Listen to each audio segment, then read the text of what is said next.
Welcome at Pizza and More. In one of my videos I already showed how to make the pizza in Teglia. So a pizza which was made on a baking tray, so on a pizza pan, but we made for this pizza a normal, conventional, a total normal pizza dough, which means we kneaded this dough. Yeah, I'm Jürgen and we make today, or we make it as very easy because we make for our pizza in Teglia, which has the origin in Rome, and it is there very common as street food. So they cut the pizza into pieces and then they sell it. It's absolutely delicious, it's absolutely great. And we will make this dough with the no knead method, which means we are not kneading the dough. This pizza in Teglia is very handy because if you have such a big pizza and you have maybe guests, so you can serve this big pizza to more guests, which means it's easier to eat all together instead of having small pizzas and everyone has its own pizza. And you also could use for each of the pieces of the pizza, maybe you divide it into 4 pieces, then you can make 4 different versions of pizza. The dough we make now for our pizza in Teglia is a bit different as our normal Neapolitan pizza dough. We will have a very high hydration. You can easily make a hydration of 80%. We will make today a hydration of 75%, but don't be afraid because we are not kneading the dough, so it's far easier. And we put some olive oil into our dough, but this olive oil helps us. We have a longer baking time because we are baking in the normal kitchen oven where the temperature is lower, so the baking time is also longer. And this oil in the dough, one hand it's very tasty, and on the other side it prevents the dough from drying. We will make the dough with a total leavening time of 48 hours, but the main time the dough will be in the fridge. We have to do, as we are not kneading the dough, we will only mix the ingredients together and then we have to do several times stretch and fold. The flour I will use today is a flour from the type 0, which is an all-purpose flour. My flour has 13% of protein and the W value of 300 to 320, which means it is perfect for a leavening time of 48 hours. And now I would say we start with mixing our dough. And here we have now all the ingredients we need for our dough. And by the way, it's not necessary to write something down because everything is as in each other video as well in the video description. As I said, this is a flour from the Typo 0 and this is 500 grams. This is 375 grams of cold water. It's not required that it's very cold because we are not kneading the dough, so there is no danger that the dough gets warm. And this amount of water brings us then to a hydration of 75%. I have 15 grams of olive oil, 15 grams of fine sea salt, and 1.3 grams of dry yeast. And if you want to use fresh yeast, then please use 4 grams. The amount of yeast is a bit higher because the main time will the dough rise in the fridge, and my fridge has 4 degrees, therefore this amount of yeast is pretty good. To prepare now our no knead dough, I have here at first a normal bowl and I need something to mix the ingredients. I have here a wooden spoon. You also could use your hands or whatever you want to mix the dough. And the first we add into our bowl is the water. Then as next we add the flour, but not everything. For this little amount of flour we add now the yeast and then we mix this.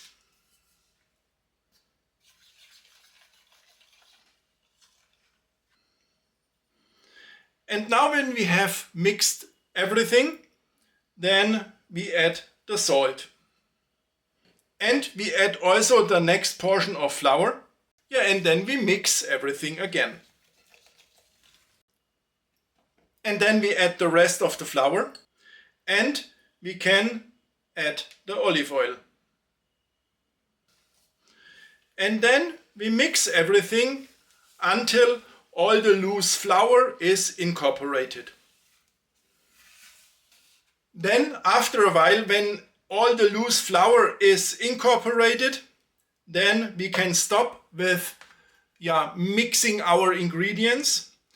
What we then do is we take a box, or you can also use this bowl, add some olive oil like I did here already, and then we use a brush or whatever, and then we brush a bit the bottom of the box. And then we put our dough into the box. And then we let the dough in the box, we close the lid, and then we give the dough a rest of 30 minutes at room temperature. And then if the first half hour is over, we make the first time stretch and fold. Therefore, I already have wet hands, or one wet hand. If you want, you also can use olive oil, by the way. And then for doing the stretch and fold, I do it here. I take the dough, I stretch it, and then I fold it over. And you can already see how the gluten structure, how the structure of the dough changed. And this is exactly what the time also makes.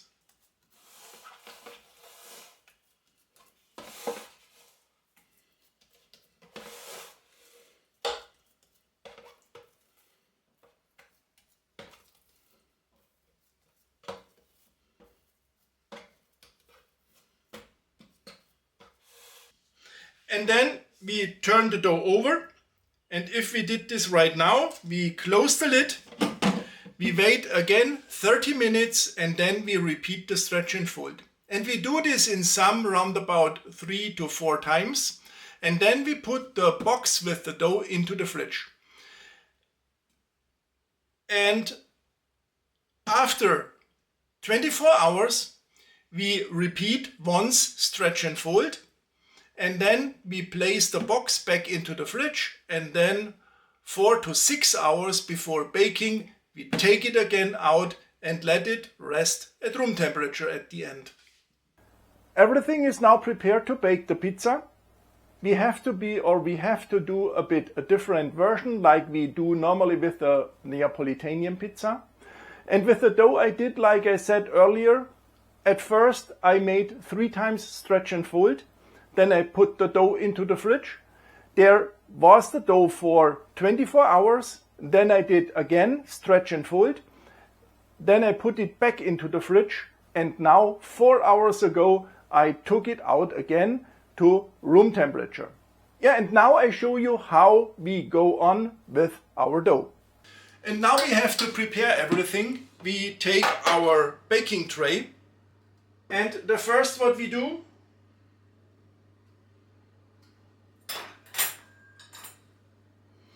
we brush our baking tray a bit with olive oil. Not too much, only a bit. Now we knead our dough. You already can see how nice the dough looks like right now. Now we use some semolina and sprinkle the dough with semolina. And we also can sprinkle some semolina onto our counter. And now we release the dough out of our box, and we try to keep all the air in our dough. And then we put also on the other side some semula, and also on our hands.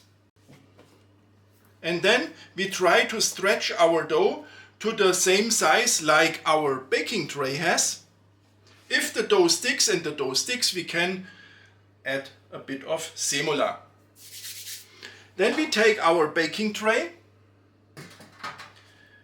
and we lift the dough over. And then we distribute our dough everywhere in our baking tray. Then we cover our dough ideally with a different baking tray, or you can also use some plastic wrap, it doesn't matter. And then we let the dough rest for 30 minutes and we can preheat our oven in the meanwhile to the maximum temperature. My oven can do 300 degrees Celsius, this is what I do, and upper and lower heat, so both sided heat. Yeah, and we are now half an hour later and we are now prepared to put everything onto our pizza. At first I have here something special because my wife wants to have a special pizza. This is, these are mushrooms, mushroom cream.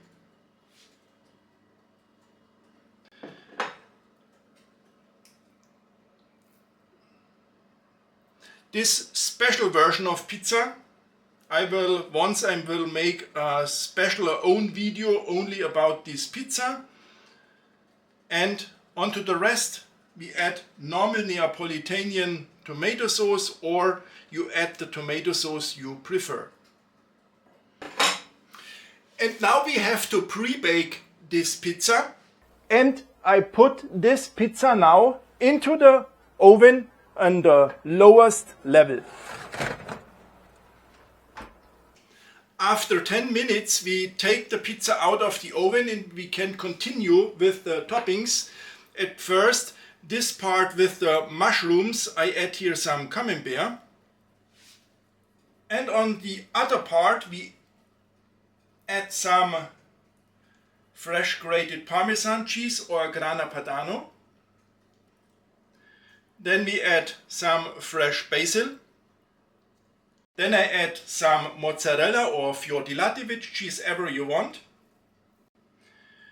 This part will stay as pizza margherita and the other part as prosciutto e funghi.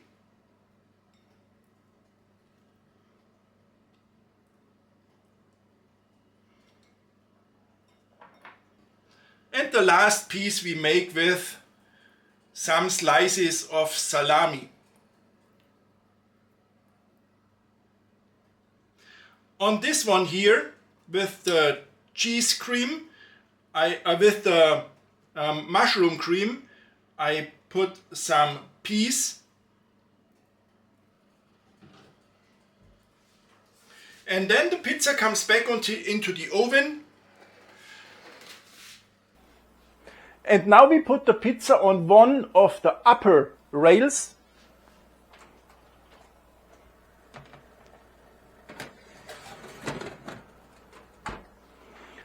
And then we bake the pizza until the crust has a nice color and the cheese is melted. Now after a baking time of pre-baking 10 minutes and then final baking of around 5 to 8 minutes, the pizza is ready. I took it already out. Now I have to complete this side of the pizza. For this here I have here some nuts with some caramel. Then I have here some slices of deer fillet. Then I add here some berries. I don't know the right name of these kind of berries, but when I make the special video of this pizza, then I definitely will know the name.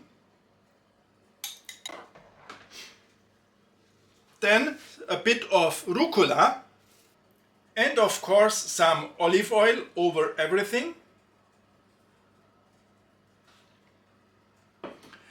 And then the pizza is done. And of course I will try a piece or a bit of this side with the pizza margherita. Now I cut it out a piece of this nice pizza and I think you can see how nice the color of the crust looks like and of the bottom. And listen, you hear the bottom is really very crisp. The bottom is really very crispy, which is fantastic. And now I try. Yeah, and this pizza tastes really absolutely great. And I hope you can see that here in the crust is also air. This is really an absolutely nice and fantastic pizza. Yeah, and when you like my video, it would be fantastic if you would subscribe my channel. And then we see us also in the next video. Ciao.